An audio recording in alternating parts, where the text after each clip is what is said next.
Good morning, everyone. It's great to see everybody here today. We've got a great crowd. I'm seeing 82 participants already for 9:30 on a Tuesday morning after Memorial Day.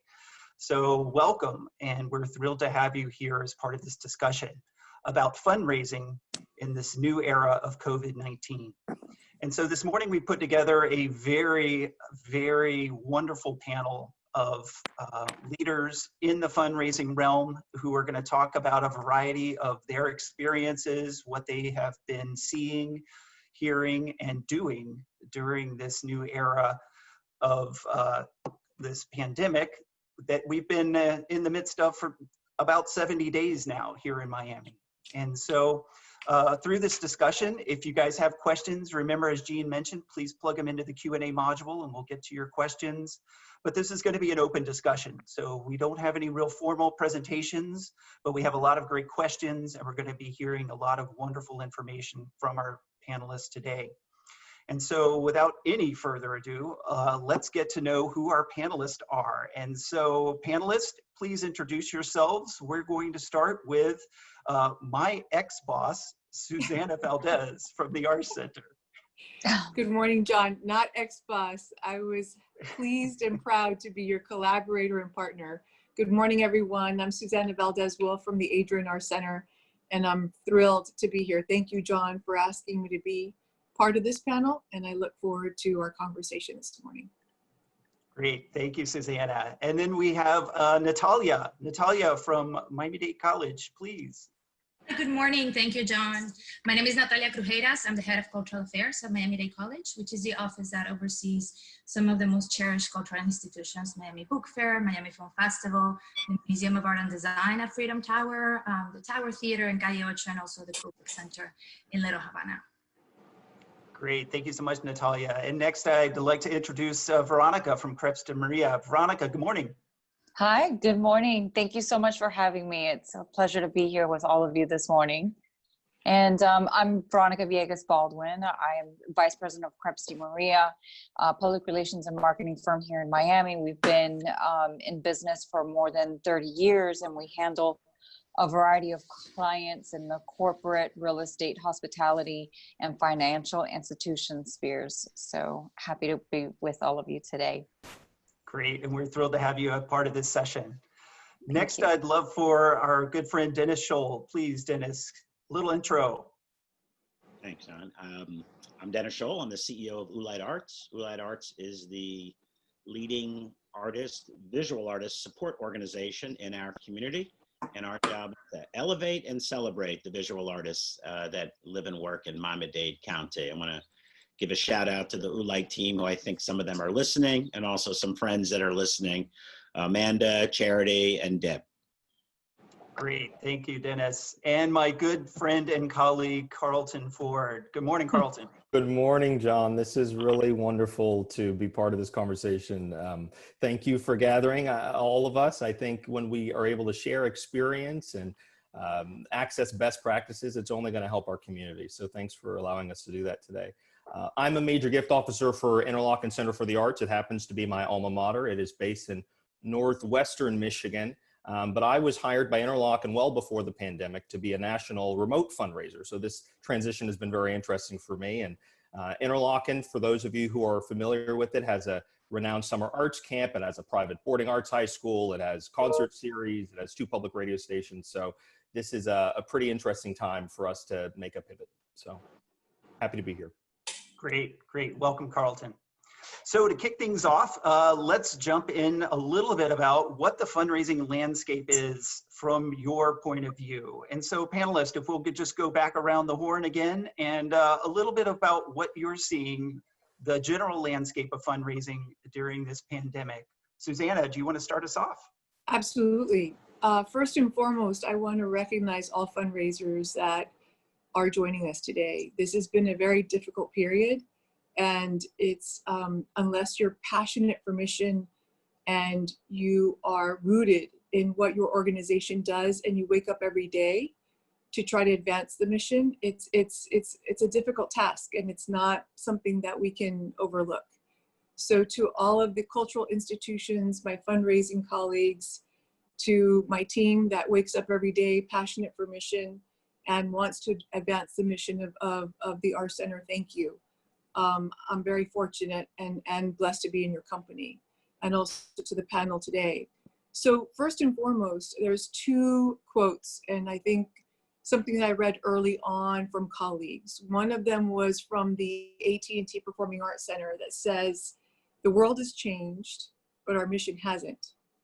And I think that applies to everyone here today who's a fundraiser. The world definitely has changed, but our mission has not. So being rooted and grounded in your mission and being passionate about it really communicates and translates to our community. The second one is a little bit tongue-in-cheek, and I think it comes from the American Ballet Theater, where the executive director said that after the pandemic hit, he walked into a room of dancers, teachers, choreographers, artists, educators, and said, welcome to the fundraising team. We've just canceled 30 shows. Our world has changed, and you all are now fundraisers. So this is, fundraising is a field for practitioners. It's not you can study it, but until you're actually living it, walking it, and being in it every day, do you understand what it takes to be passionate for mission.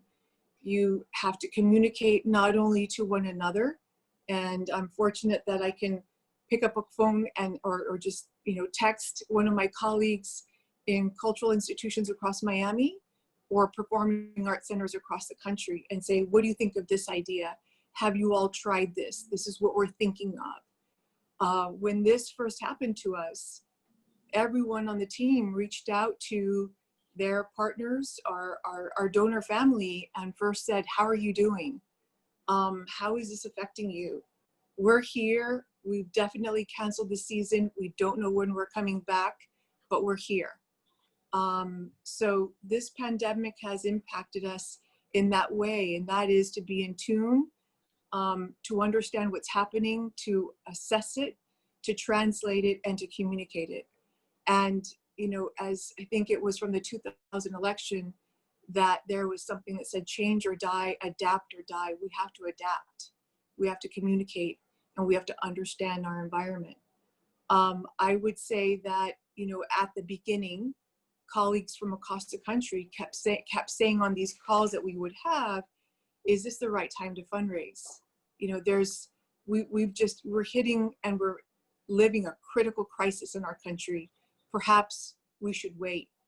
And so that's why communication is important with your donor family, staying in tune, staying in touch, and understanding the world that they're living in. Great. Very powerful words. Thank you, Suzanna. Mm-hmm. Natalia, tell us a little bit about the perspective from Miami-Dade College.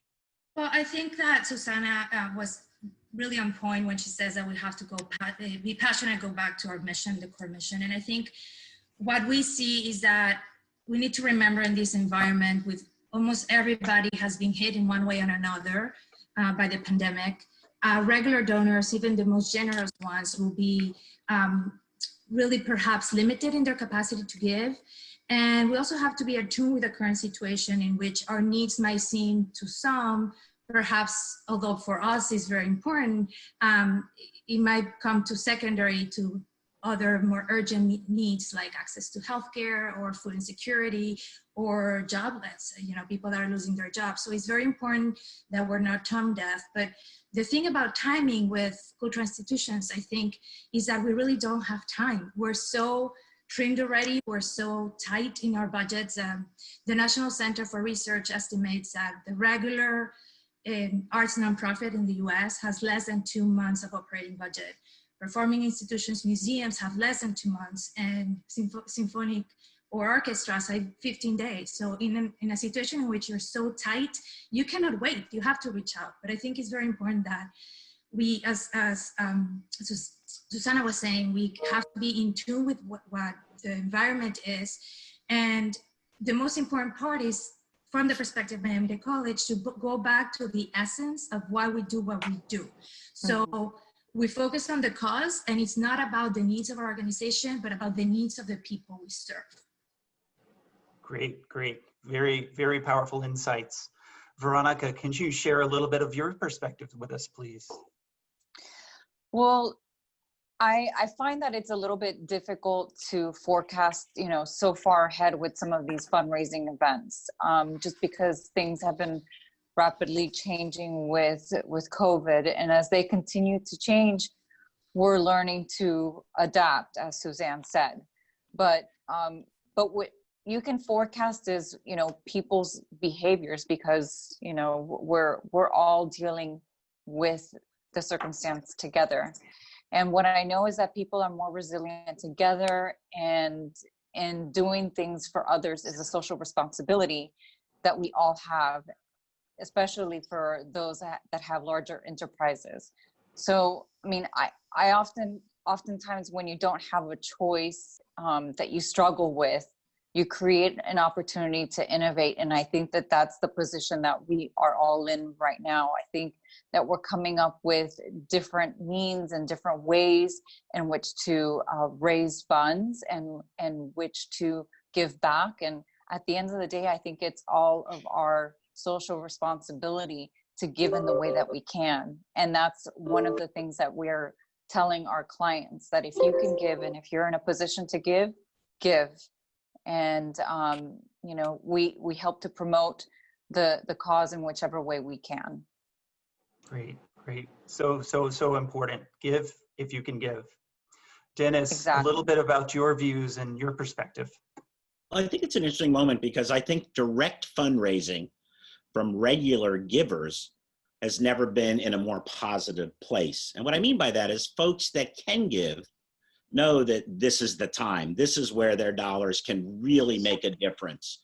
This is where you can step up as a philanthropist, as an individual giver, and direct dollars to places that might not make it without you.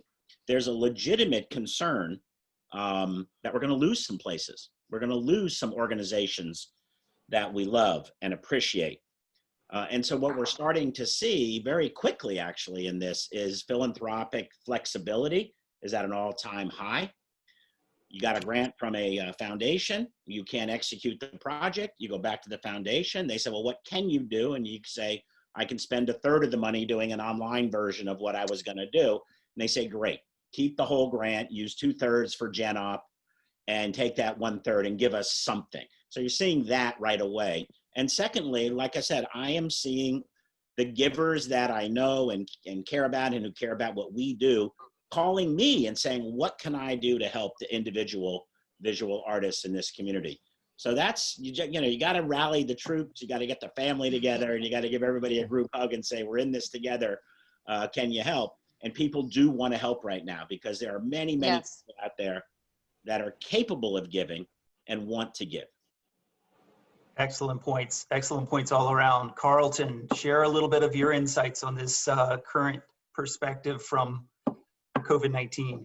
Yeah, it's really great to hear that all of my colleagues are hitting right in line with where we are, which is exactly what Dennis said: unrestricted current use funds, to be able to go to a donor and say, this was really designated for something very specific, but right now the institution, the cause, the beneficiary of our work really needs this to be unrestricted. That's how we're going to be able to make the best use of your investment. Those conversations have been overwhelmingly supportive and well received. And so this is a great time to talk about annual fund monies, right? Unrestricted monies.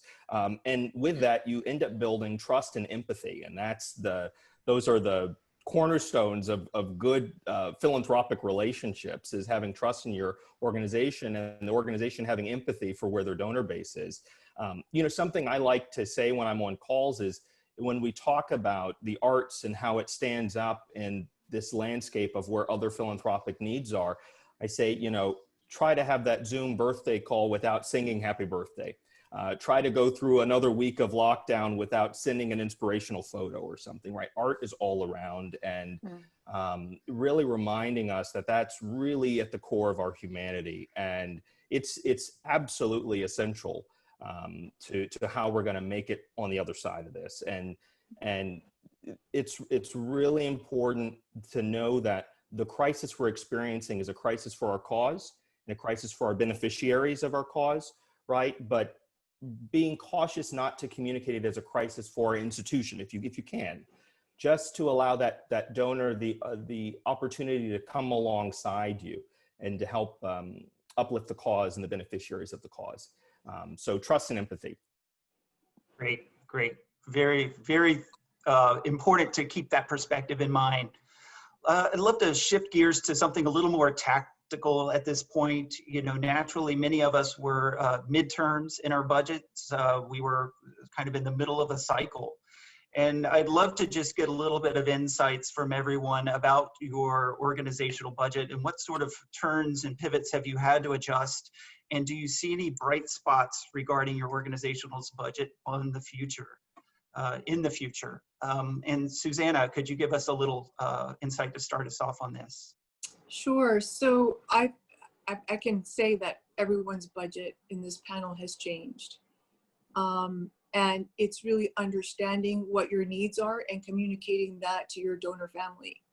And there are shifts that are happening with respect to what Carlton has said about trust and empathy. Having empathy for your colleagues with respect to, you know, we're canceling X amount of shows. We don't know when we're coming back. We think it's going to be the fall, but there's a lot of unpredictability.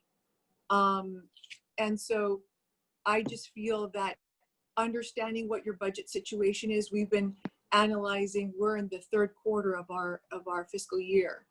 And so we can have a strong handle about what's going to happen in Q4, right? But Q1 of the next fiscal year is an X factor because we don't know when we're going to open. We believe it's going to be in the fall, but that's out of our hands. That's in the hands of public health officials with respect to distancing and what's safe. So keeping in mind that we need to respect, we need to be empathetic, and we need to trust our judgment as far as when we open. Our financial model is it's restricted, it's limited, but we work within that. We're creative within our budget. What is it that we can do with the budget that we have? It's one of the reasons why we created Arsht at Home, right? How do we connect with our audience while we're not able to bring them through our doors? So we connect with them online. We understand the importance of arts and building community around the arts. So we go to our audience. We make that shift financially, but we make that shift in a mindset to go to our audiences are. Great, very, very great and a thoughtful conversation about how to handle that.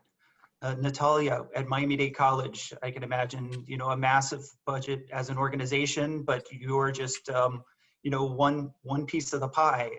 What's your perspectives on your current situation? Well, our cultural programs are definitely uniquely positioned because of the support of Miami-Dade College gives us a level of stability that has allowed some of our programs to serve this community for over 30 years. And it's really an incredible support that the college does, investment in our programs. However, it's not enough to cover our basic operating needs, let alone our programmatic needs. We do have to raise millions of dollars each year to fund our programs. Because we're part of the college and the state system, we are at the end of our fiscal year. So some of our programs for the next fiscal year have already been funded. We worked before. So like Suzanna was saying, what it's really a question mark is what's happening next. And although we don't have to worry about some things that other peer institutions might worry about, like paying rent or utilities, because we're part of the college, we do have these very difficult situation in which we don't know what our budget will be. We don't know what our revenue will be in terms of when we're able to open and charge admission, and maybe as people start, when we're allowed to come back, as people start gaining confidence in coming to cultural events, how much will be their capacity to buy tickets. So with so much uncertainty, we're being very, very conservative in our expectations for revenue, and we're being very creative in seeking alternative sources of funding. And, you know, some of you, I think, Dennis and Carlton already talked about how our grant makers and funders have been very flexible with us. And I think that's the first step in which we have been looking to any possible grant that we might be a good match for, and looking for funding that perhaps in the past we had not searched because there's so much uncertainty. Right, right. That's great to have that outlook. Veronica, a little bit of insights from you on organizations that you work with and their budgets? Yes, as a matter of fact, in March, we had several planned events that have obviously had to cancel. And there were budgets that were in place for each of those events, which weren't utilized. But then, you know, the revenue that they expected to receive in the month of March and April and then May, you know, that's been cut back too. So just like Suzanna was saying, is that we need to come up with creative ways in which to continue to market and position ourselves and continue to be out there, because we need the arts. And thankfully, a lot of my clients, they have every desire to continue supporting the arts. As an organization continues to grow its mission and its purpose, its principles are typically, they like to incorporate something that they're very passionate about. And thankfully for a lot of my clients are very passionate about the arts, whether it's visual arts, whether it's performing arts, whether it's music. And ultimately all of the arts and their passion gets interwoven into their corporate DNA. So like I said, most of my clients are very interested in continuing to support the arts, but obviously right now they're having to come up with different means in which to support those efforts. And but we are also taking the opportunity now to plan for the future of what are those events going to look like. Well, they're going to be a much smaller scale, but they might be more frequent. So those are the things that we're taking a look at. So we're taking, you know, what bigger budgets before for bigger events and bigger fundraisers would take place, would happen. We're converting those into more small, intimate events and making micro events. That's great. Very, very smart and innovative. So thank you, Veronica. Dennis, can you speak a little bit to the budget situations that you're seeing? Well, we're an organization that relies on income from an endowment primarily to fund our operations. And endowments took a significant hit. The stock market went way, way down. It's come back a little since then, but by and large, it's down still.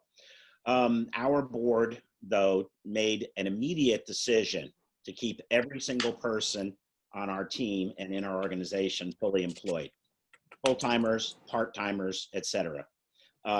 They also made a decision to help the resident artists that we have on site here. There are 18 of them with checks for the last 2 months. But after that happened, then you look at each other and say, okay, great, we're all fully employed. What do we do? You know, we're an organization, just like every other person on this call, we're an organization that hates social distancing. We want social nuzzling. And so we had to figure out very quickly, what does that mean? That became the big idea. How do you stay connected in a situation when you can't do in-person events? You know, you can't have anybody come to a big opening. You can't have a curator fly in and do a lecture. So while our situation is probably not as difficult as the performing arts folks, because that's really based on that moment, that in-person experience, we had to go wrestle with that. And so we rolled up our sleeves and asked ourselves to begin to figure out how to reconstitute our programming. And that's what we've been doing is how do we do the things we were doing very well? And what is it that we can get out of it now that we couldn't get out of it before because it was in person? And so we began to look at the budget and take the dollars and repurpose them in a number of different ways. And we're going to talk a little bit later about one of those ways, which is the Artist Relief Fund. But some of the other things we began to do is we began to say, well, will people come and watch a film collectively for 2 hours on a Wednesday night at 7 o'clock? if afterwards I can migrate them over to a Zoom call and meet the director, and I'll do Q&A with the director. The director's in Berlin. It's 3:30 in the morning in Berlin. Will people come? And we found out that over 400 people will come. Could have never gotten that audience before because we weren't showing the films in a big enough place. Also could have never gotten that audience before because we had people from London and LA and Chicago. And so it's helped us. We are a regional organization, but we are beginning to behave like a national or an international organization by virtue of the gift that we've been given, which is to open our programming to the world. That's great. Great. Can't wait to hear more about the Artist Relief Fund in a little bit, Dennis. Thank you. Carlton, will you share a little bit of the insights of organizational budgets with Interlochen? Absolutely. And Suzanna was right. Everyone, I think, is going to have an impact when it comes to the budgets in the next fiscal. All of our programming, we're actually ending our fiscal year. June 1st is the start of the next fiscal. So it's really the next year that we're going to see impacts. All of our programming really funnels towards support for increased student value and increased student aid. So we're really having conversations about scholarship and about general operating support. Those are critical needs. Yet we also have some capital needs that we need to finish up. We have a new dormitory that we're almost close to fully funding, and that remains very important because of the sliding scale of costs that happen if you delay such a project. So we're in an interesting balance of needing to still talk about capital support, while next fiscal will certainly be full steam ahead with operational. And to Dennis's point, thinking of going online, it expands your scope. So I know we'll talk more about those online initiatives, but it's great to hear that Dennis is doing that. Yeah, I can't imagine the capital challenges of being in the middle of a project like that during this time. So here we're going to shift gears a little bit. I've got some targeted questions and to dig a little deeper into some of the specific activities that many of you are working on. And Suzanna, I'd love to kick it over to you to tell us a little bit about last week's event, the Arsht Center's virtual thank you event. Can you give us some story about how this came about and how it went? Absolutely. So it was about 4 weeks ago that we were on a call with my national, all my colleagues from all the PACs from across the country, and everyone was debating the idea, our gala is supposed to happen in 6 weeks. Should we do a virtual gala? Should we not? So, you know, I will say something about this period. This is the time to experiment. Mm-hmm. I would expect that our audience, whether it's your donor family, whether it's your patrons, your subscribers, everyone in these last couple of weeks have been looking for innovation and ideas and online creative programming. So Lincoln Center actually came up with this idea about connecting for culture to establish May 21st as a date when all performing arts centers could celebrate the arts. And for everyone that doesn't really know this factoid, this came out of Americans for the Arts, but we have over 5 billion of losses that have happened to cultural organizations across the country. And it's been 50 billion to artists across the country. So like everyone, we were basically saying, what can we do? How can we help? And how can we celebrate the arts and come together? So this idea of a national virtual event was actually born. And while other performing arts centers decided to do this as a fundraiser, we at the Arsht Center decided to do it as a thank you event. We were supposed to host our gala on April 4th, but we couldn't.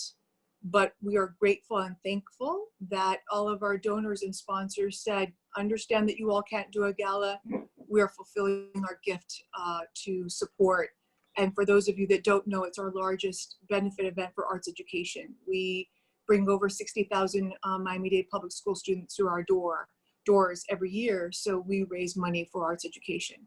So thankfully, gratefully, all of our donors and sponsors fulfilled their gifts to support the gala. So as a thank you to them, we created this event, this evening of gratitude in the arts. And so last Thursday, Alicia Hall Moran, Jason Moran from Kennedy Center did a live performance for about 15 or 20 minutes Our awesome corporate sponsorship team got Pomeroy to sponsor it. And they actually, through the hard work of our team who was driving around Miami-Dade County all of Thursday, last Thursday, was able to deliver a bottle of champagne for everyone that participated as a thank you. So this is a way how you can engage corporate sponsors in your mission in a new and creative way. So we had about 10 people RSVP as of Monday, but as Thursday, we had 40 people participating. And again, it was an experiment. And I kept communicating that to our donors. We're grateful for you. We're thankful for you. We want to have this evening to celebrate the arts and to celebrate you and to thank you for investing in our arts education and community engagement mission. So we're going to do an hour. We're only asking for 60 minutes. And it's going to be a live performing arts. It's the first time we've ever done live performing arts virtually. And the feedback has been positive. Our sponsor was thrilled. Our artists actually engaged, utilized Pomeroy as part of their act. So our artists were very much engaged in our mission, what we were trying to do, and they wanted to be a big part of it. So we feel that it's been a success. And full disclosure, I happened to be lucky enough to get invited to the event. It was absolutely magical. And so thank you.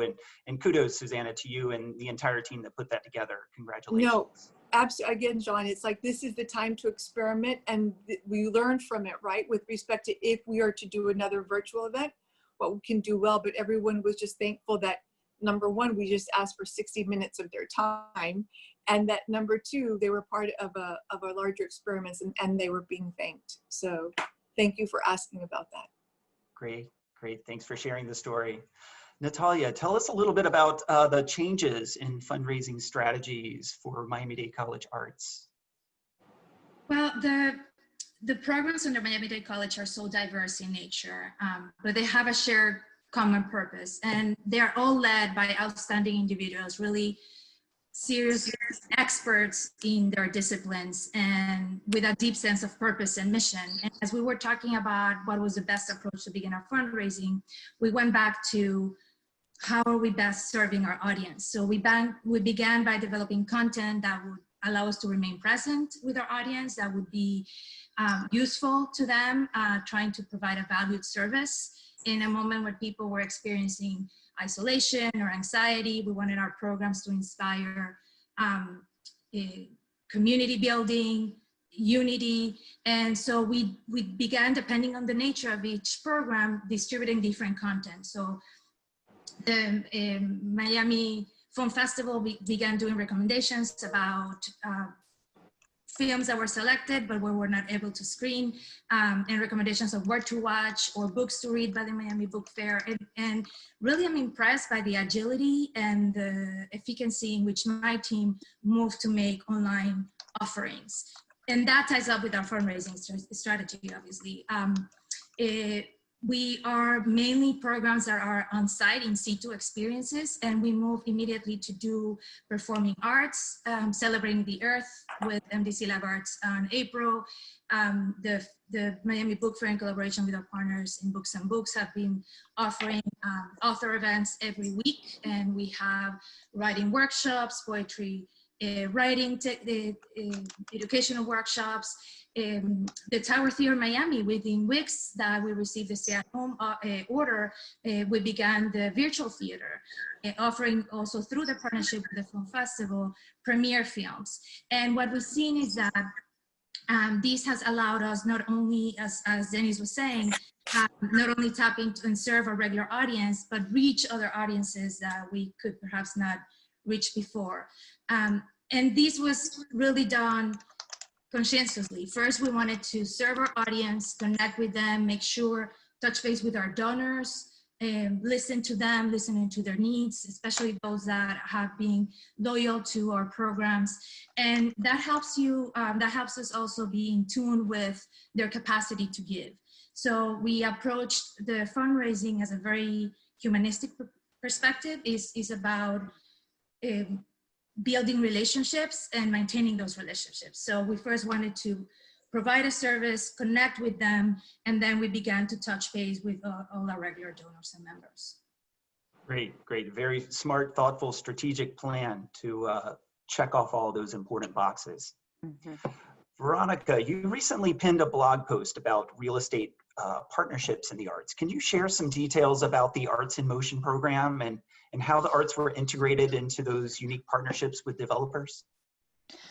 Yes, as a matter of fact, I feel like right now is a perfect time to create new partnerships, new collaborations, and with art and culture and Art Basel being here in Miami, we have such an advantage and such access to the arts and culture that art and real estate have sort of become one and the same. You know, you can't have one without the other. And you know, art is such a personal thing and something that we're all passionate in some way, shape, or form we're all passionate about the arts, and building that connection between, you know, your clients and a lot of my clients that are in real estate, for example, they needed to create an appeal to the project, to the destination, and we decided to create a collaboration with Arts Encounters in the Miami Design District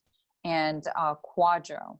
And Quadro is really interesting because it is a real estate development. They offer condominiums, but then they also offer, you know, sort of like a short-term rental program. So if you want to stay for a month or 30 days or to a year, you have the ability to do that.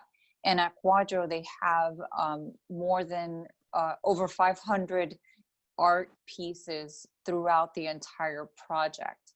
So we felt that it was a perfect opportunity to bring in an art curator from Arts Encounters to bring in you know, people that are interested in art tours in the design district, for example, and to start doing the art tours there at Quadro, and then take them throughout the Miami Design District destination. We're looking to also bring local artists into the project and, you know, exhibit their pieces and do silent auctions and things like that will have, you know, smaller groups, and, you know, we'll obviously be respecting social distancing, at least, especially in the onset. So, but yeah, we really feel that art and real estate do go hand in hand. They're a very beautiful fusion. Yes, absolutely. So smart, especially here in Miami. Exactly. So, and I love the partnership with the design district. I think that's fabulous as well. So I'd love to zip back over to Dennis, and let's dig in. The Oolite Artist Relief Fund. Tell us all about it. Well, when this first went down, we were frightened, actually. We were frightened because the gig economy goes away very fast. Our visual artists are always the first ones to lose their gigs in a difficult situation, and the last ones to come back to work, because everybody kind of hunkers down with their nuclear family and their nuclear business family. And they all live very close to the bone. I mean, that's what artists do. They've made a decision to pursue a life that is very, very different than, you know, 2 cars, 2 kids, a house in the suburbs, and, you know, a 401k plan and health insurance. Artists don't always, you know, have that luxury. So we actually were concerned about things like food insufficiency and making rent for April, making rent for May. So we thought we would try to put a relief fund out there. We did something similar during the last hurricane, and we weren't sure what the response would be. We weren't sure if there were 50 people out there we could help, or maybe 100 people. So we repurposed $25,000 from programming that we weren't going to be able to do. And we announced it and said, okay, this is our COVID-19 Artist Relief Fund. And like everything I try to do when I put things out to the committee, try to keep it really simple. 3 questions. You know, can you show me you live in Miami-Dade? Because that's our mission. Can you send me a CV that shows me you're a working artist? And can you show me you had a loss? Not a loss from being an artist, but a loss generally. If you were working at TGI Fridays and you lost your job, that's a loss. Of course, it became very apparent very quickly that proving a loss was going to be the easiest thing that people could do because everybody has taken a hit. And we put it out there, and two things happened that were really amazing. One, the response from the art community was huge. There was a tremendous amount of need out there. There were people that were hungry. There were people that needed to make rent, et cetera. And so we got hundreds and hundreds and hundreds of applications in a very short period of time. So, okay, you might have predicted that. But then my phone started to ring. And people like the Wolfe Family Foundation called me and said, wow, Dennis, this seems like a really important situation and we want to help. So they gave us $50,000 the day after we announced it. And of course, that caused us to have to up our game and put another $25,000 in so we could match them. Next thing, George Perez calls and says, Dennis, we want to help. So he makes a contribution. And then as the word begins to get out, artists who still have their gigs, artists that are still working and begin to call and begin to write and say, look, I can't give a lot, but I'm an artist and I feel for my brethren out there. And so I want to give too. And we begin to get checks from artists, lots of artists. And so we go back to our board when we look at the need and we say, can we give some more money? And we do. And so far we've been able to write checks for around $500 to almost 500 artists. So we've raised almost $250,000 in a very short period of time. And the money continues to come in.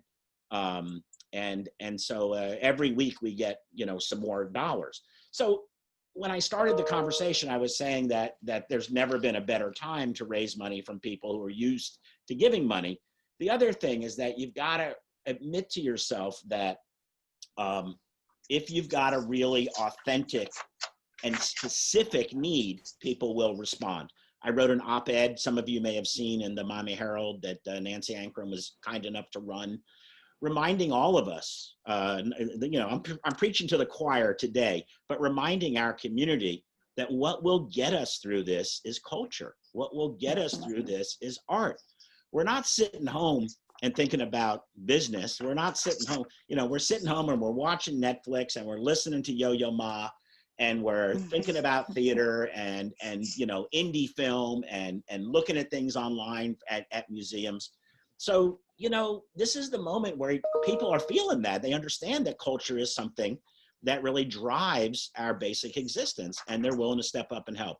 So the fund has been I hope it's helped a lot of artists. We've written a lot of checks. We didn't make a big deal of it. If you had a CV and it looked like an art CV, you got a check. There's no qualitative analysis. We weren't saying, well, this guy's a little better drawer than this person. We didn't do that. We just looked at your CV, and if you were making art, you got a check. And I'm really proud of our board because our board really stepped up and said we've got to do this for the community. This is who we are. This is what our mission is. And we literally have spent the last 6 weeks pivoting to do this because of the intake of the applications, the review of the applications, and finally the funding of the applications. Every single person in the organization has put time into this project. So that's what we did. Wow, tremendous. And congratulations to you and the entire Oolite organization, Dennis. You've really been a role model for so many of us out there that are fighting the good fight with you. So congratulations again. Carlton, I'd love to hear a little bit about your insights on communicating with donors. You're fundraising on a national level. You have donors all over the country. What are you seeing out there? What are you hearing as you speak to donors? How are you communicating to them? And are you even reaching out to new donors during this crisis? Yeah, it's for someone who spent 50% of my time prior to this out, with a suitcase in hand on the road. It's been a very different pace. I've missed those conversations. I miss my donors tremendously, being able to sit and share that cup of coffee or panini with them and catch up face to face. But, I think Dennis really said something that's great, which is people do want to help. And it's wonderful to be specific about how they can help, right? Specific about the impact. I've found that in the conversations I've been able to have, it's always important to keep top of mind. Don't make the choice Don't make the decision for your donor. And what I mean by that is, some people think, let me not ask right now. Let the donor make that decision, right? And I think what has been really important is top of mind has been checking in. I heard Suzanna also mention they've been checking in with their donors. I have, Interlochen, we've made a point to reach out to every single donor by phone and by email, but principally by phone. And it's just a check-in call. And with a national portfolio, I've had some very tough calls to donors in New York City, some very tough calls to donors in Los Angeles. And so, it's really important to keep in mind, there were kind of three things that I try to keep in mind. First off, try to call on a sunny day. Try to call when you yourself are feeling good, right? Because you have to be ready for what you're going to receive on these calls. And that really goes back to empathy. Really be in the moment on these phone calls. Don't have the agenda. And really make sure that there is value to your outreach, meaning that be prepared to share something that's of value to your donor, not just to give an update of how your organization's doing, but really be able to be specific about what your donor cares about. So have that same kind of research as if you were on a visit, know what the donor's caring about, and be able to tell them the impact of that slice of your institution. And when you're able to do this, I found that it's really helpful to have open-ended conversations. So when I, talk about not making the choice for your donor, that means letting your donor be able to shift and steer the conversation to philanthropy if that's what they want, right? So, a conversation could be, how are you? I'm Carlton calling from Interlochen, just checking in. They say, well, we're well. How about you? And you say, I've been well, so we're staying very busy. The need remains at our institution, nothing slowed down, loving time with family, we're all locked in.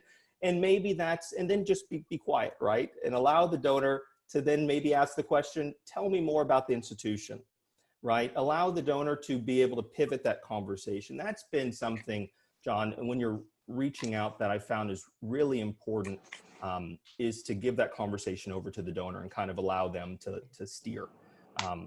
With regard to new donors, it's definitely a time where I think being specific about the needs of your institution and being specific about the impact of philanthropy allows new donors to come in, but we certainly are really spending our time making sure that we're tending to our longtime supporters and making sure that they feel the love and feel updated. Right, great. Powerful stuff there, Carlton, and thank you so much for that. I know we're going to get some questions, and if you have questions as an attendee, please make sure you drop them into the Q&A module at the bottom of your screen. We'll love to get to those a little bit later on. Suzanna, I'd love to learn a little bit more about some of the fundraising initiatives that the Arsht Center is planning. I know you held this wonderful thank you event. What does the follow-up for that event look like? And are there any new initiatives that you're planning that you're excited about? Sure. Thank you, John. So the Arsht has been very busy since this all started. For those of you, I've talked about being relevant to your community. And so our online presence has really grown in the last couple of weeks. We have Arsht at Home, which brings you curated performing arts moments to your home, whether it's live performing arts, teaching artists. We also have a leadership series that we're doing. Johan has interviewed Alberto Ibargüen, talking about the arts, national leaders. I'm really pleased to say that we're going to have our first Spanish language feature on Arsht at Home. Chucho Valdez, the famous and very talented Cuban pianist, and Tony Arguiz, our foundation chairman, are going to have a conversation in Spanish about the arts. So we're thrilled about that and staying relevant and staying connected. We also have Arsht at Work, which our HR team has really brought to bear the needs that our community has. And as everyone knows and understands, there's a lot of folks that are out of work and they need to redo their resumes and they need to update their interviewing skills. So our HR team has created Arsht at Work, and we've received, I think since opening on May 12th, they've received over 100 inquiries and applications from people that really need interview experience and wants to get some pointers on their resume. We're about to launch, joining Dennis's efforts, a Heart of Art initiative. And that is our part to help artists in this time of need. As I alluded to, there's $50 billion of lost revenue to our artists nationally.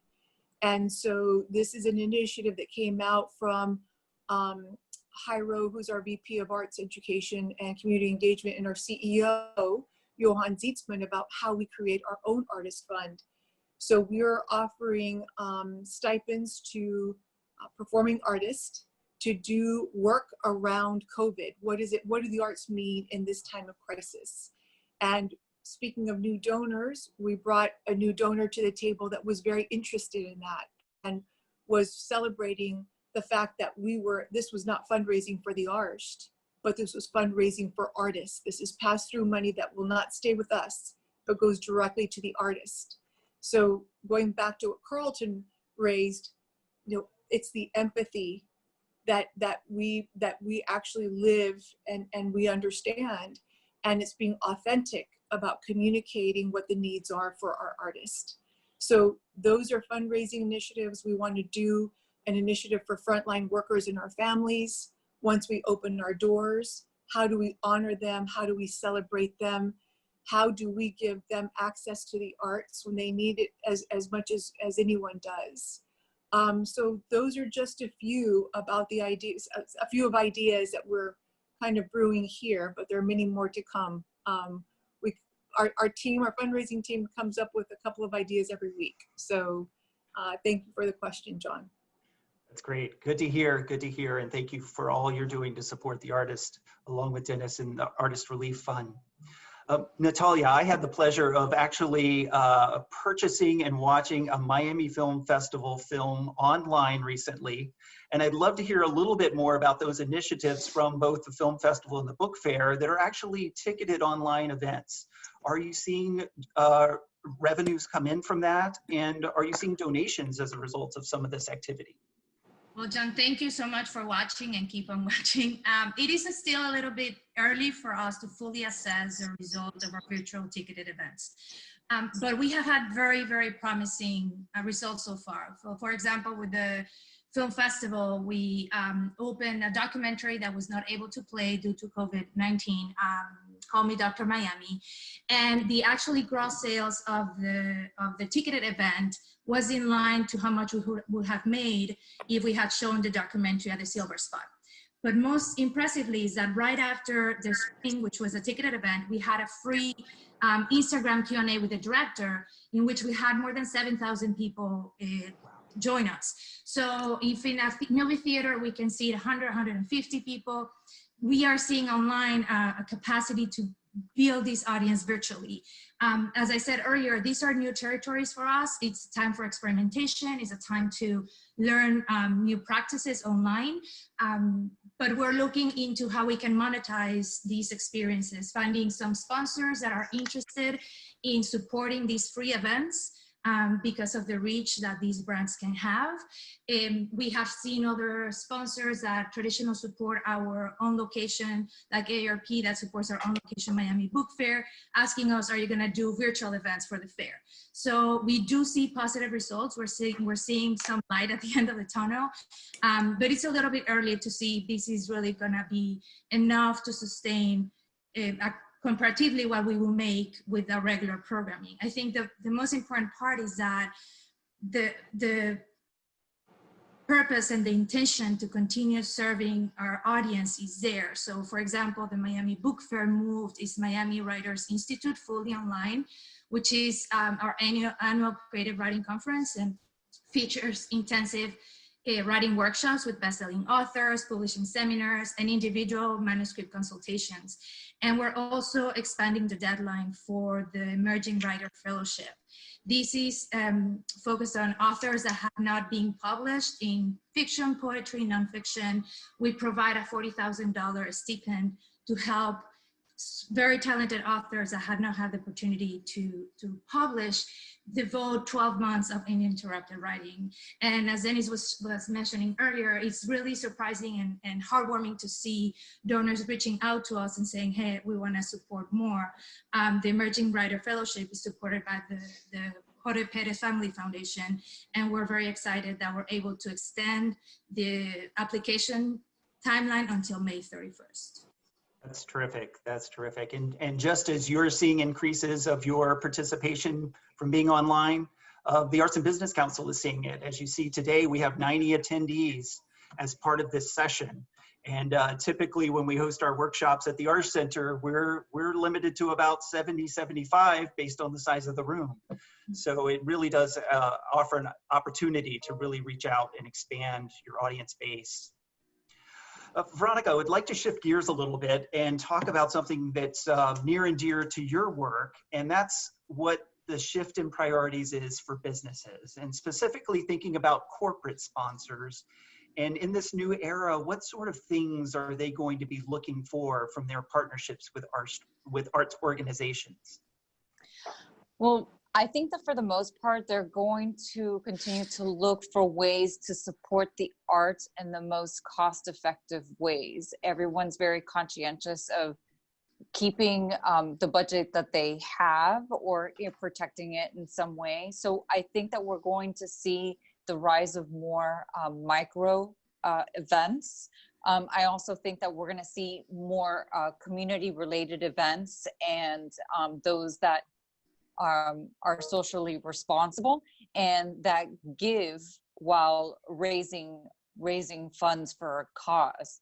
And what I've been seeing a lot lately is, we thought that we were going to be a bit quiet during this period, but we've been very busy. We've been doing a lot of outreach as far as content, like what is the status of a certain client and what kind of outreach they're doing and what kind of social programs they're now implementing, which they never would have had the opportunity to do beforehand, because we were all caught up in the everyday frenzy and, meeting the next goal, the next objective. And, all of that has changed. So it's given a lot of us a whole new perspective on how we can be more socially responsible and also be protective of our budgets and, growing our audience in different ways, and also raising funds for a cause, and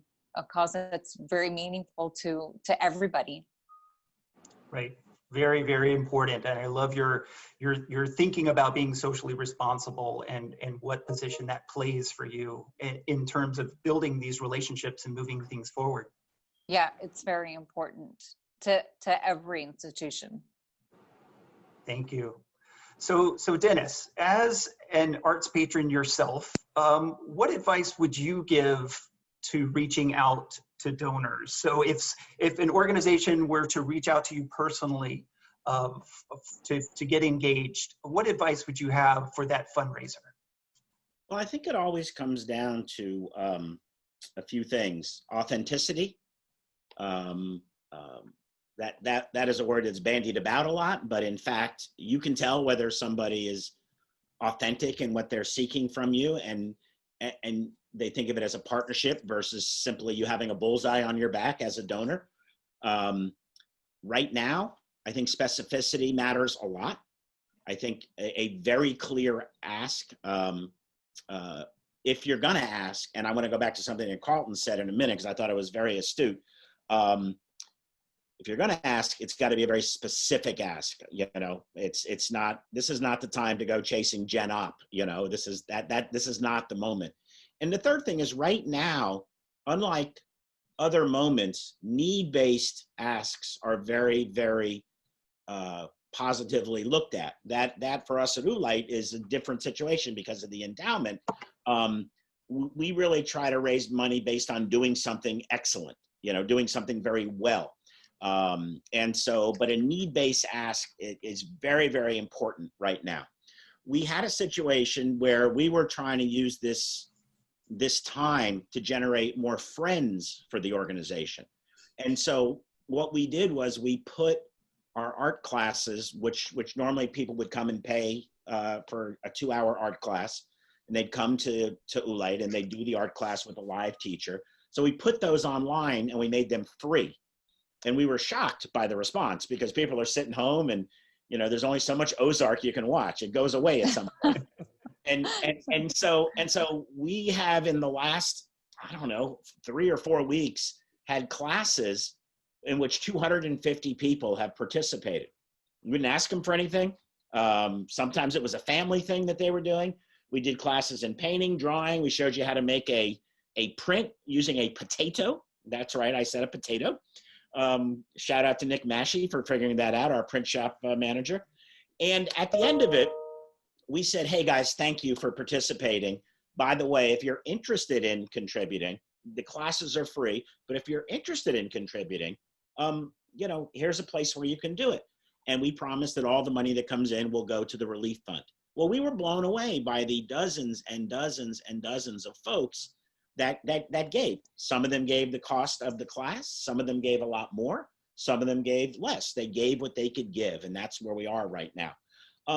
So taking that relationship and changing it from a fee-based relationship to a free relationship has really generated for us some dollars, but a lot of individual giving, which we didn't have much of before. So that's been, you know, a really interesting moment for us. The other thing that Carlton touched upon, I want to amplify that. A week ago, I gave a talk to a bunch of artists about how to price your artwork. It's a big thing in the art world. They're always struggling with how much to charge.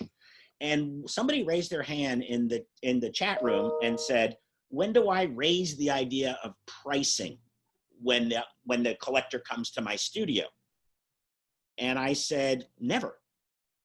It's not necessary. If the collector, and you can substitute in here, Carlton, potential donor, is interested, they will let you know. If they let you know, then you have the opportunity. You don't have to go first when it comes to economics. Just, you know, present your best case, authentic, specific need, and then wait. You know, it's just that simple. The final thing I want to say about this is there's a lot of people online. There's 100 of you out there. I want to say the same thing to you that I said to the artists. Give yourself a break. This is not a normal moment.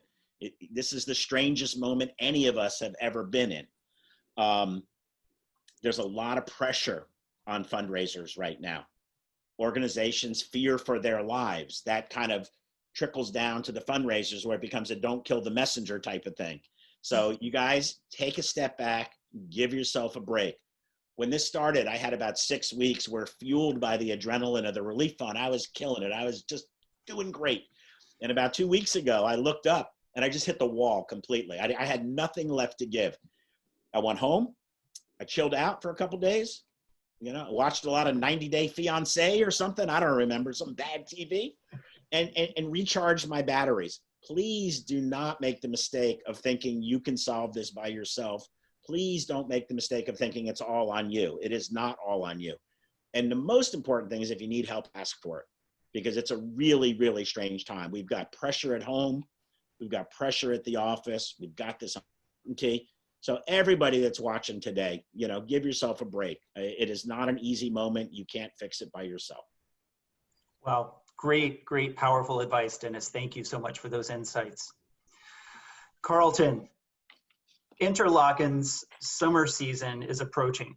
And naturally, with everything that's going on, how is that camp experience going to be different this year?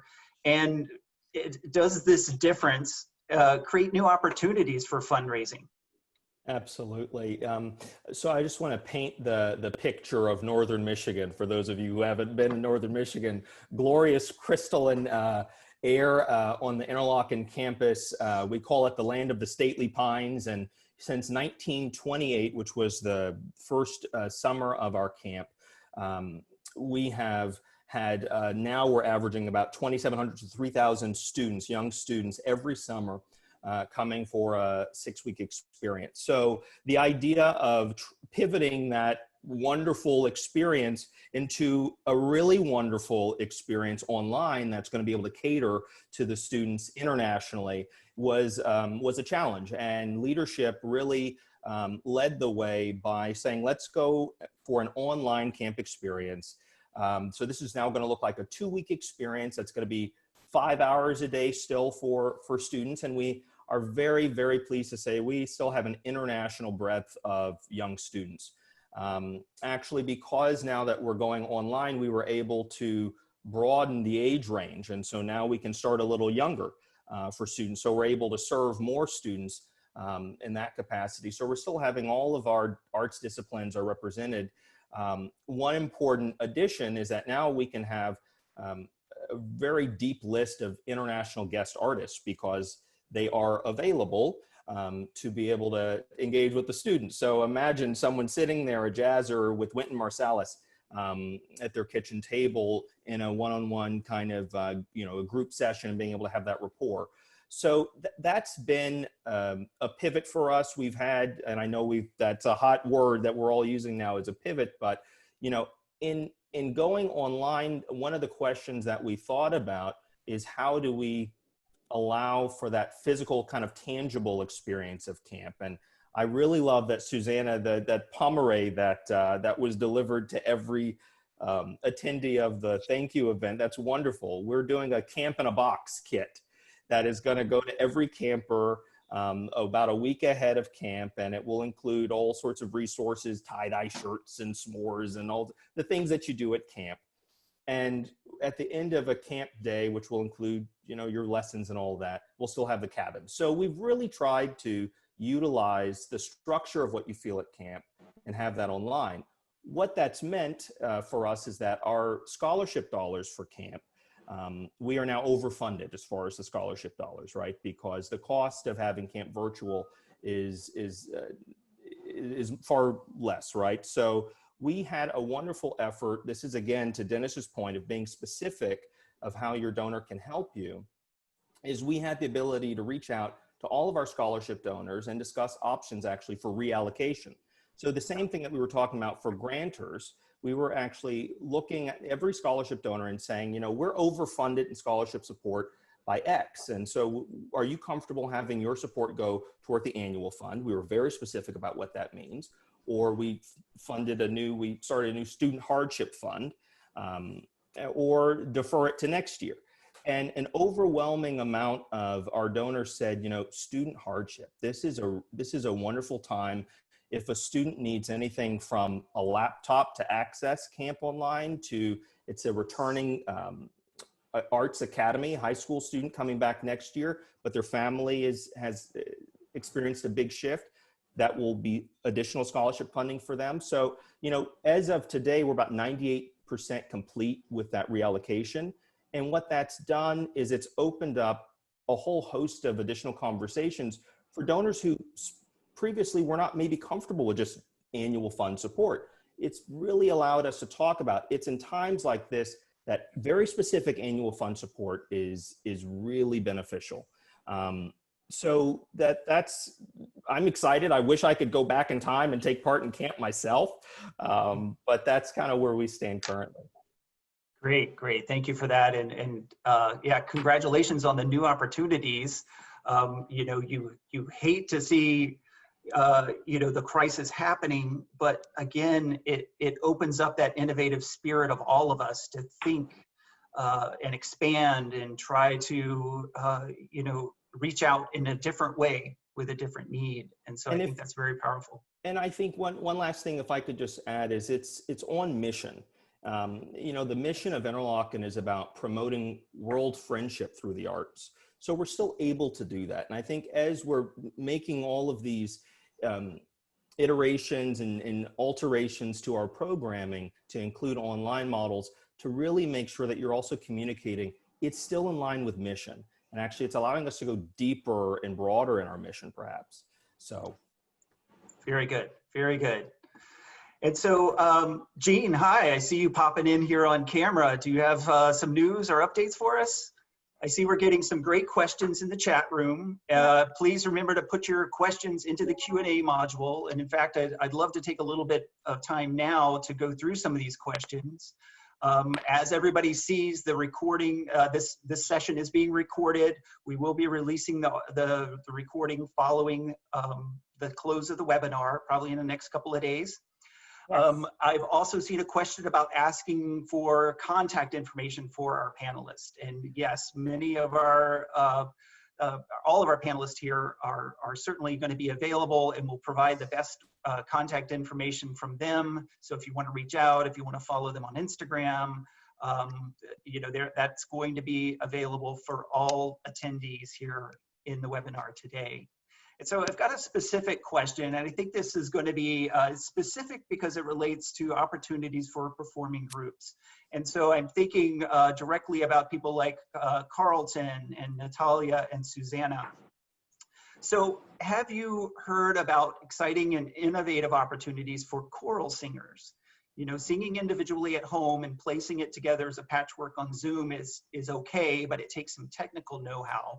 But this really isn't community choral singing. Is there anything that you've heard about out there in the webosphere that you could share with us?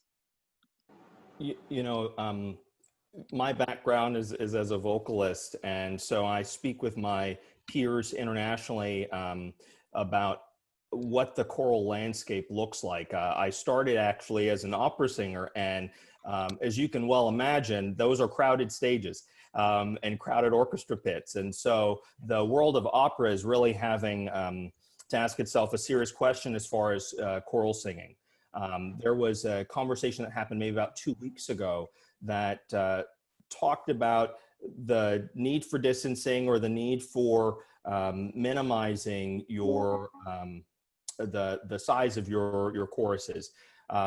It was pretty bleak. What I would say, what I've seen as of this morning at the Stuttgart Opera House, actually, overseas, is that they have started choral rehearsals in their auditorium. So they've flipped the equation. And so they have their singers, because they have a lot of space in the auditorium, they have their singers sitting far apart, but they filled the auditorium with their chorus, and they've begun rehearsals. I've heard of singers using masks to sing. Obviously, this isn't an ideal situation, but I think it's a work in progress. I haven't heard specifically of a clear way forward on this, aside from space. Sure. Space with each other. Absolutely, absolutely.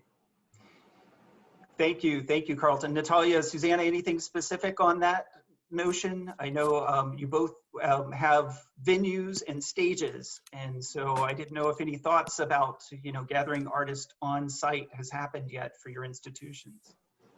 Well, with respect to the Arsht Center, not yet, but we're blessed to have over 500,000 square feet of our campus, so I'm hoping that soon we can, in a very responsible way, convene artists here. So I'm hoping that will happen sooner rather than later. So stay tuned. Great. So for us at Miami-Dade College, we're following the college phases for opening, which is a 3-phase that follows local, national, regional authorities guidelines, and the Department of Education at the State Department of Education. We're currently on phase 1. When we get to phase 2, we will be able to potentially open some of these venues, not to the public, but to small groups of artists. And our hope is that we will be able, following adequate physical distance parameters and safe measures, we will be able to record some performances on site so we can later post and share online with our audiences. We have tried to do some performing experiences online, but obviously we're limited to the capacity that you get in a, you know, with equipment that you have at home. So we're looking forward to be able to bring these artists, and part of what is really important to us is continue offering these cultural experiences, but also hiring artists. And we really hope that we can bring them to our facilities, record the experiences, and then share it. If we can do it live, wonderful, or post later for online distribution. Excellent, excellent, Natalia. And we actually have a specific follow-up question for you from Ernie. Can you give us any insights as to what the shape of the book fair may look like in November? Well, thank you, Ernie. It's a good question. The Miami Book Fair is one of perhaps, I'm not supposed to have favorites and I'm not supposed to say I have favorites, but it's one of my favorite events. One of the ones that I knew even before I got this job, that I went with my children since they were little. And I think it's a signature event of our community. It's too early to tell really if we're gonna be able to come together and bring 200,000 people as we do every year to the streets of downtown Miami. So the Miami Book Fair is working to be able to have the capacity to do both. Either limited seating, safe events with authors at some of our preferred locations in the Wolfson campus.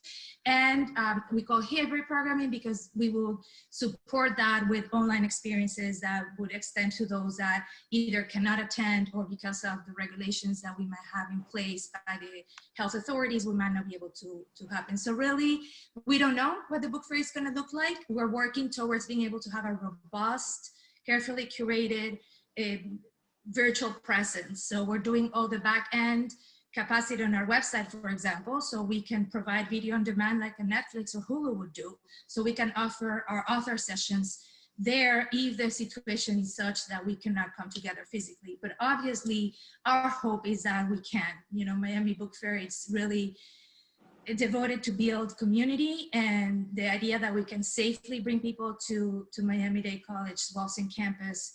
It's in downtown Miami. It's something we wish for, but we have to wait and see what the authorities and recommendations are. Absolutely, absolutely. And we are all watching all of our local authorities and what their releases are, and certainly when we can move into the next phases of our new normal, if you will. So a question for all of you, because I know all of you do work with foundations to some degree. And our understanding is when working with foundations, the lead time for request can be quite extensive. But we also know that for the work and the programs that we do, it takes months and months of planning to coordinate live performances and activities. So what insights do you have about reaching out to foundations and how to actually work with them and engage them in future performances in a time and place where you don't know what the audience outlook is going to be? Anybody raise your hand if you'd like to take a shot at that. Dennis. As somebody who used to be on the other side of that aisle, there's a few things that are inviolate. The first one is don't make them the last call if you're having a problem living up to your grant situation. Make them the first call. The one thing foundations don't like is to get embarrassed or disappointed. And so I will say that my foundation colleagues, many of whom I'm still very close to, have performed admirably over the last 3 months. They have made quick decisions about things that heretofore maybe they weren't so quick about. They have been generous in their willingness to reconstitute specific programmatic funds into funds that would allow an organization to keep going. They get it. They understand the situation, particularly in the cultural sector, for all the reasons I talked about before. So they're in a place where you can approach them to fix a situation that you have. I think that's the most important thing. There's a lot of concern right now, I think, on the side of the givers that we have almost like a creative block right now. Sure, everybody wants to do things, but frankly, creativity right now it's very difficult to ask artists to make work right now. They have the same pressures that I was talking about before as everybody on this call and the Zoom call who's listening have. So it's difficult to go to artists and say, hey, here's a great new idea, go do something with it, because they're struggling. So I think that if you've got a situation with a foundation where you're not going to be able to live up to the letter of the commitment that you made, you got to go to them right away, explain to them what the situation is, have a solution for them, a reasonable solution. Don't expect them to, figure it out for you. That's your responsibility as an organization, senior leader. And you're going to find that they're going to be great. I've seen it over and over again in the last 3 months, foundations kind of rallying and figuring out what they can do to help and coming on strong. So we are going to launch what's today's date? Today's the 26th. In 7 days, we're going to launch the Ellie's again. This will be our 3rd year in which we invite the individual visual artists in our community to tell us about something they might want to do, something that might be interesting to them, and we'll fund it. We delayed the launch of the Ellie's because we did feel like it was not a great time to ask artists to come up with ideas. And so we delayed it until into June, and we are hoping that by then, and our application is very simple, it's 150 words, you don't have to tell us a lot, but we're hoping by then that people will be willing to come back to that process and be willing to present us with some great ideas. But frankly, we don't know. We're not sure. There's so much uncertainty still out there about what's next for all of us, and it hasn't gotten more certain. It was more certain 3 months ago when we knew we were just going to be sitting at home for a while. Now you're seeing 6 different rules as to what you're allowed to do. I live in Miami Beach. My mayor does not agree with the county mayor. The county mayor does not agree with the governor, and the governor does not agree with the president. So how do you plan in that kind of network? How do you plan in that kind of logistical scenario? So, we got to keep trying. That's all I have to say about that. I have a good, I Natalia. think, John, if I may, kind of piggybacking on what Dennis was saying about it, it is important that you reach out to the foundations and you tell them what your trouble is and you offer a solution. I have an example I'd like to share with the Museum of Art and Design at Freedom Tower.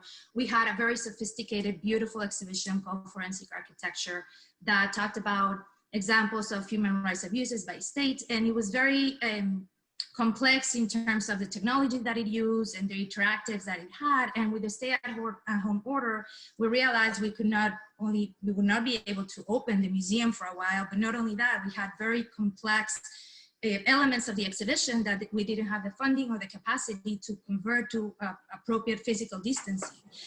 So we reached out to the Knight Foundation that had supported this exhibition, and we came up with this model of a new experience, a new participatory project called I Remember Miami. And the idea, talking to our grants officer, was we want to create content that is meaningful, that creates unity, right, that reminds all of us of the beautiful moments in our city. And the foundation was incredibly supportive and flexible in allowing us to switch some of those resources towards this experience online. And we partnered with a fantastic artist from Spain. And I Remember Miami is a virtual exhibition. Eventually, we hope we will be able to bring it to our facility, but that is built and created by the city itself. So that's I think a good example of knocking the door, reaching out to your donors, telling them I have this problem, but this is a solution. Come here, be a partner with me, and bringing these to our audience. That's fabulous, fabulous, Natalia. Suzanna. So the only thing I want to add to this is that we were very fortunate to hear from some of our foundations. Jody Farrell, Monica Roos, who head up our foundations team, immediately reached out, but also heard from some of our foundations saying, how are you all doing? We, as many of you know, and I've stated before, we have arts education programs, over 10 of them, that serve Miami-Dade County Public Schools. And when the schools went virtual, the natural question came to us. We have an Ailey, we do a camp with the Ailey Foundation every summer, where we serve 110 at-risk youth, middle school kids.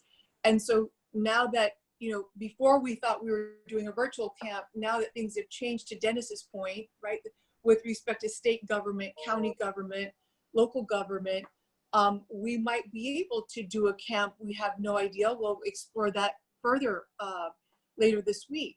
But to the point is that there are foundations that are invested in you do care, but they want you to be transparent.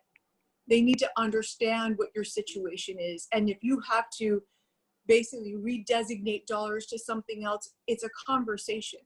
And they have empathy to what you're going through. To Dennis's point, we've never gone through this before. While they support arts education, what does that mean? What does that look like? How do you continue to serve students who are on a laptop at home? How do we do camp for students that are on a laptop at home? Will there be the day when you can open your doors, possibly in a safe way, to offer camp? All those questions we visit on a weekly basis. And we're fortunate with local foundations and national foundations who empathize with that. But what's key is transparency. It's communication and transparency. They do understand because they're living this themselves. So that's my comment on foundations. That's great, great. Very, very powerful insights. I'd love for us to think a little bit about the amount of content that has now been created virtually and online.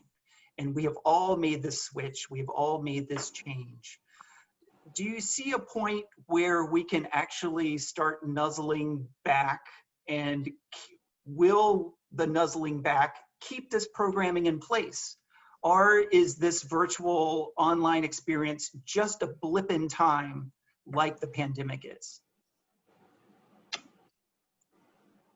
I think I'm happy to see my several of my colleagues shaking their heads as well. I think that this has really offered us an opportunity to expand our reach. I mean, just as we were hearing Dennis say, this has allowed them the opportunity to have even greater international reach. And I think all of our institutions are experiencing a widening of that reach. And I think as long as we are able to really track, this is an important time to nuzzle up to your and snuggle up to your data, and to really read your data, and to really know what are the click-through rates, to really know who opened that email but didn't engage, but came back to it several times. There are many ways and many vehicles to really look at the data exhaust, what we call it, of your patrons, to really know, yes, we had X number take part in this experience, but what was our reach over email? And I think if you're able to really have those conversations and see what the impact was post-pandemic to pre-pandemic, it will help you to see that this is perhaps something that we need to keep going, because our reach is ever broadened. Very good. Anyone else like to contribute? Dennis? A couple things have happened in the last 90 days. One thing is that I always thought that working from home, working remotely, was a millennial's way of telling me they weren't going to work, actually. That's all changed. My team is watching this and they're laughing their butts off because I am old, and I didn't believe that you could, trust people to go home and work. And boy, they proved me wrong in the last 90 days. I have a working group of fools out there. They are grinding away. They're pivoting. They're moving. They're figuring stuff out. It has been a hugely productive time. So that was a shock to me. Hard way to get the education, but I consider me a convert. The second, we are never going back. Okay, we used to come home and we used to watch 3 channels of TV. Then we had cable and we had 100 channels. Then we had 1,000 channels. Then we had YouTube. Then we had Netflix. And now you have the ability to get a speaker and me or you or Natalia and talk to that speaker and create this fractionalized audience, your audience that loves what you do, and get them to come home, and instead of doing all those other things, click on their computer and watch you and somebody very specific to their interest talk. That is never going away again. Never. In 3 years, let's assume that, social distancing is a thing of the past. You're still going to program both ways now. Maybe Locust Projects and Oolite Arts have their talk series at the Little Haiti Cultural Center like we've had for 15 times now. Maybe that happens. And there's an audience of 150 people, but there's also going to be an audience of 500 people because we're going to be simulcasting live. There's no way to give this back. It's the greatest opportunity we've been given out of this. So none of that stuff's going away.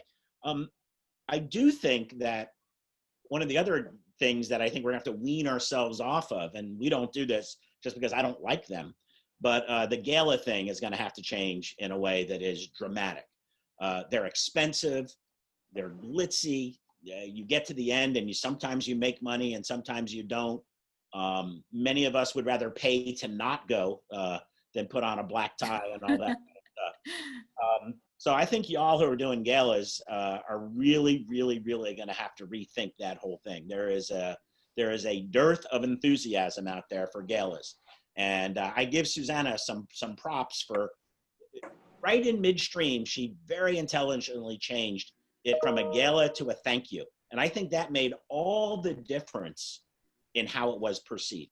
So I think that thanking your donors is a good thing. I think you're gonna have to find another way to raise money other than these big galas. So just a throwdown to my friends on the panel. I love that. Suzanna, please. John, so Dennis, I adore you, and I love hearing your perspective, but I'm gonna respectfully disagree with something you said. I didn't do it by accident. I think this is both and. I think you're right. We can reach audiences. People want to connect virtually, but it's unnatural for us to experience the arts in an isolated way. People want to come together. The arts is one of the few ways where people can build community, connect with community. So I think it's a both and. When does this all balance out? When does this, to your point, we're never going to go back to 2,200 people sitting for a Hamilton performance, possibly, right? But what does the next iteration of the performing arts look like? How do we experience it? How do we celebrate community and coming together? So I do believe this is a both and. I don't believe this is an either or. I couldn't agree with you on your second point. I couldn't agree with you more on galas. Whether galas become drive-ins or picnics outside or whatever it looks like, you're right.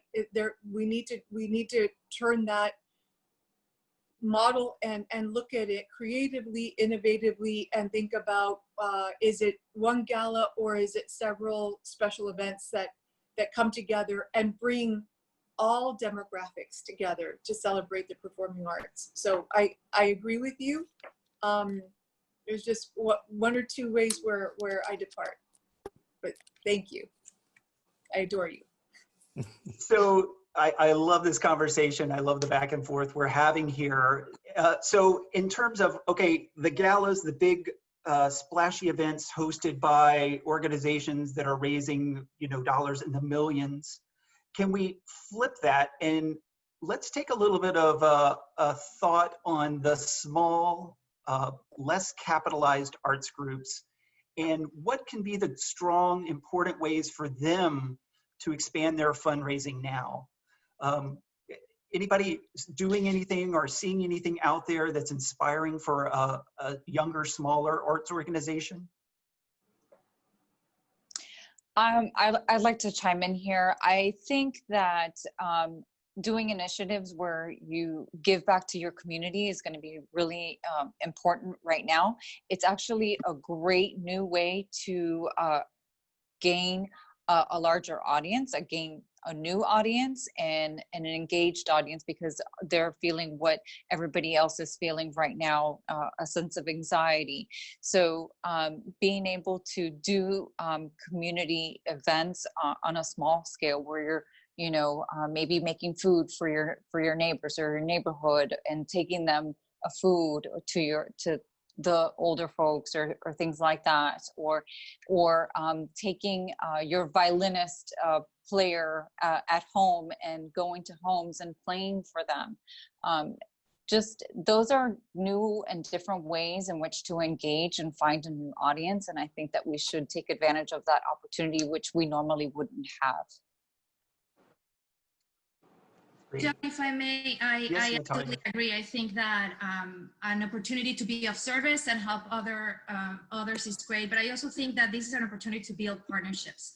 There's a lot of small organizations that are struggling, that might not have institutional support that some of us are privileged to have, and by joining forces with other organizations, by sharing resources, they also have access to an additional pool of audience, and even perhaps sharing some administrative structure. This is a moment to be creative, to open our arms and understand that we're all in this together. If we're gonna face this pandemic and come out of it stronger as a community, we need to support each other as organizations. And that's one of the bases of all of the programs under cultural affairs. They build partnerships across all the industries because we're stronger together. Yes, agreed. Building collaborations and partnerships it's essential right now. Fantastic. If I may, I'm going to throw out a little question here to everyone, because we have all spent so much time online. We've spent so much time engaging with our different arts organizations virtually through their websites and virtual platforms. Anybody have insights on how the Donate Now button is working? Are you getting click-throughs? I see a thumbs down from Dennis. So the Donate Now button that everybody has to put on their website, is it working? Is it not working? What's the suggestion to fix it? Dennis. Fundraising is a personal project. It is not an organizational project. I try to talk to my staff all the time about the issue that it's what's called a hand sell. I make wine for, sometimes, and I sell my wine. I sell my wine by going into the store and I'm going, here, please, this, will you try my wine? Okay, sending 5,000 people an email that says I make wine, try some. They can't taste it, they can't see it, they can't feel it, they can't smell it. It's the same thing here. The Donate Now thing is if some of you are having success with that, please tell me how, because I just don't understand in this time how to break through the noise. Maybe your button's bigger than mine. Maybe it's like this big on the screen. But is anybody having any success with that? I can't imagine it.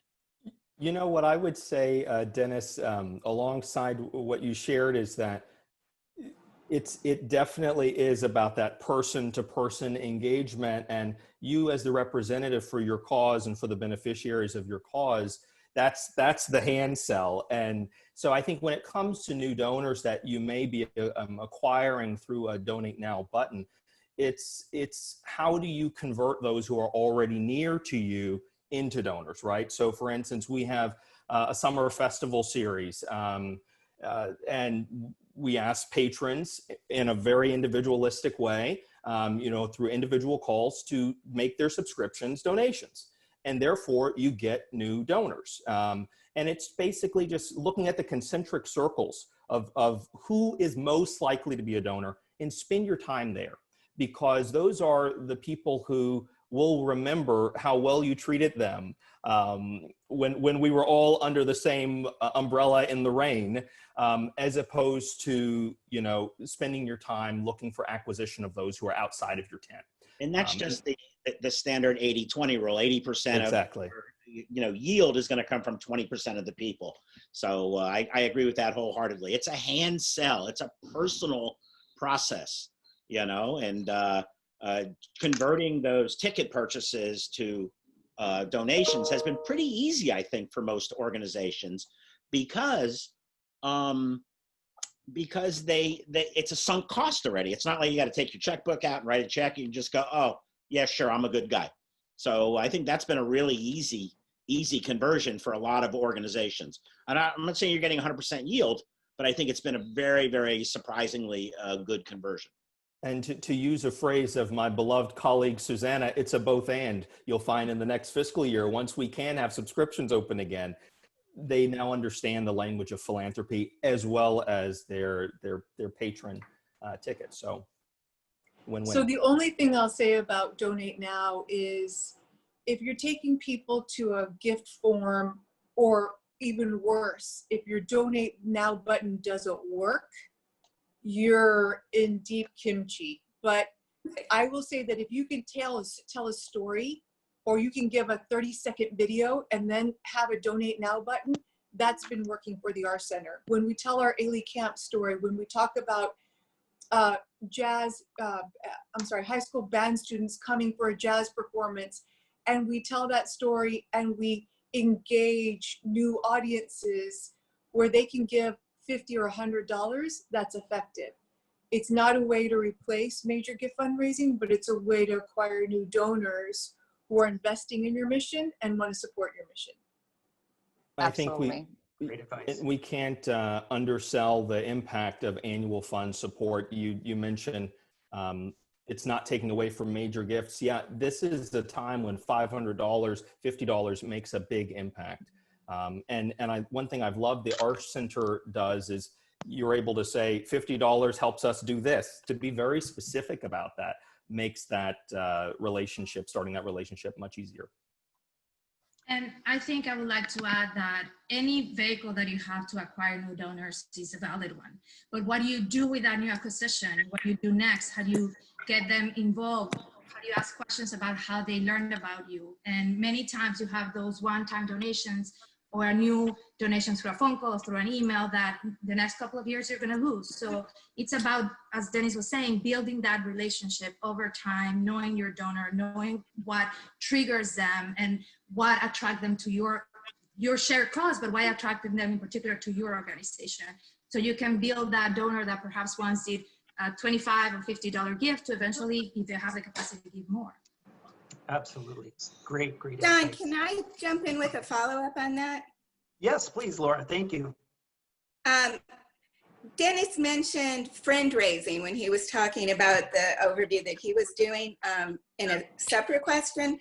And I'm wondering, relating to Donate Now or the soft sell, are any of you having success, or do you have tips for success in how we can take this and all the virtual programs, all the content, to convert those people into your email list, to convert those people to follow you on social media? So when things improve, we've got that built up bigger list of people that we can reach out to.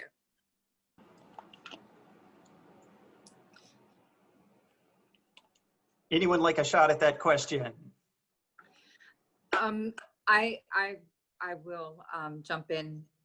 I think creating campaigns with a purpose, with a video, like Suzanna was saying. If you have a mission and you create an e-blast campaign that you also utilize your social media platforms, you know, whether it's Instagram, and then you use that e-blast, and you can send that e-blast through either MailChimp or whether it's through Constant Contact. And then you can sort of track people that are opening it, people that are, looking at it, viewing it, and also and sharing it as well. I think that sometimes we overlook the usefulness of social media.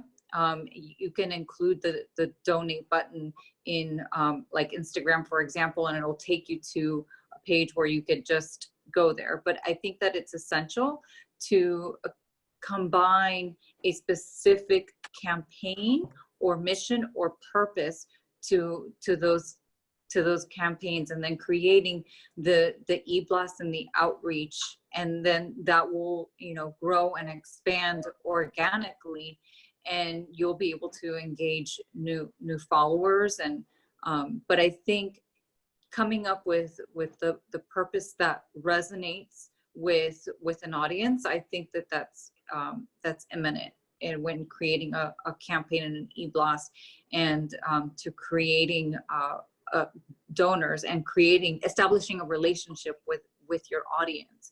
And I think that social media gives the opportunity to do that.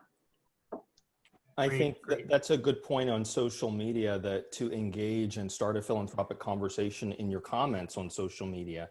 I think that has for us actually been a way that we've seen philanthropic relationships start as of late, is just through Facebook posts. Yes. And responding. And, you know, when you send out now to the point of email campaigns, it's really important to always remember, what is the value? What is the perceived value for the donor? And to make sure that there's value on that email to keep the conversation going. And that may end up looking like several different mini campaigns, and you're slicing your list in many different ways. but it's an important starting point. Absolutely. It's specific. Excellent, excellent. Thank you all so much for those insights. We are coming to the near end of today's session, and so I'm going to pose one final question to each one of our panelists. And if you will, in 1 minute or less, what is your top tip to a fundraiser working in the time of COVID-19? Your top tip. Natalia, can we start with you? Sure, I thought long and hard about these. And actually during the weekend, I was listening to a podcast by a marketing arts organization called Capacity Interactive. And the podcast, I think, is called CI2I. And this is not my thought. I got inspired by James Langley, who is experienced fundraiser. And he was talking about during these difficult times to act more pastoral and less pleading. And the idea is that pleading and this level of need scares people away at a time that they might be also suffering. And at the end of the day, philanthropy feeds from hope, not desperation. So in this example and this analogy of how to be more pastoral and less pleading, Langley used these three sentences that I thought I could leave everybody with. That it's an example of how leaders, but in this case, anyone in our arts organization can use in a situation of crisis. You absorb chaos, project calm, and give hope. You absorb the chaos, you project calm, and you give hope. And as your organization is focused on the cause, in the core mission, and the changes, the positive changes that you're doing, you're giving hope to how we're gonna see this at the end, because things will go back to some sort of normalcy. And that's what I think really resonated with me. Beautiful, well said. Carlton, your top tip. Well, I'm now I'm working on my practice of memorizing that, Natalia. I love that. I think to remember that we are in the business of communicating impact on behalf of our cause and the beneficiaries of our cause, but we're really there to care for the community of donors. And we have to earn the donor's gift through relationship. So, as in any relationship, in order for it to be a healthy relationship, you also need to check in with yourself, right? So I think this is a very good time for us all to be empathetic with ourselves, to invest in yourself, whether that means binge watching Ozark, Dennis, or just taking a calm moment, waiting for that sunny day to reach out, just checking in with your, as they say when we were still flying, put your mask on, right? Put your air mask on before helping the others. I think if we do that as individual fundraisers, we're going to approach our donors in an ability to absorb chaos, project calm, give hope, and have a lasting relationship. And this is a great work. It's an important work that we're all doing. So just invest in yourself. Thank you, Carlton. Veronica, your top tip for our fundraisers. Partner, collaborate with other organizations, and maximize everyone's network. Everyone has access to their own network, and it's far wider and greater. And also promote your cause, and make sure to communicate an authentic message, and promote in social media, and ensuring that you're communicating your purpose, your mission effectively, utilizing all of the platforms that you have access to, whether it's, Facebook, Instagram, whatever it is, but promote. Well said. Thank you, Veronica. Dennis, your top tip. Well, I think the top tip is really something we've been doing here, which I'm happy about, and that is we're making sure that we connect our effort to raise funds directly to our programmatic efforts. If you have, as an organization, programmatic excellence, and you message it well, and you have to do both, if you have those two things, your job will get easy fast, because you've got to have excellence right now. Everybody is using the same narrow platform to send message. The only way to stand out is by having excellent programming, something people want to see, not something they're watching to do you a favor, So you got to lean in and make sure that you're perfectly aligned with your programmatic team and that they are doing the absolute best programming that they can do and messaging it well. If you got that, you're going to be. Well said, well said. And Suzanna, can you please close us out with your top tip? Well, first of all, thank you. Everyone has been eloquent in prioritizing what matters right now. I think fundamentally we're in a relationship business. That's what fundraising is. And this is no time to retreat. To Dennis's point, we need to lean in now. Donors are your greatest asset.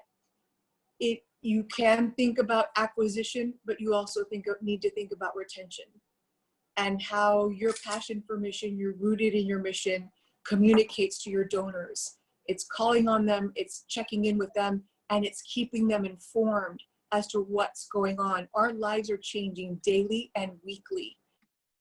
And just keeping your donor family engaged is the most important thing that you can do. Mm-hmm. Beautiful. And with that, I thank everyone. And I would love to turn this session now over to the President and CEO of the Arts and Business Council of Miami, Ms. Laura Bruni. Laura, take it away. Thank you. Thank you all. This was so great. We got such great information, and I know everybody on the call left with something that they can use. John, thank you for being an amazing board member and also for helping put together this great session. We got such a great, all different viewpoints from everybody. So standing ovation, everybody. Thank you so much. Just a few upcoming programs that we have coming up.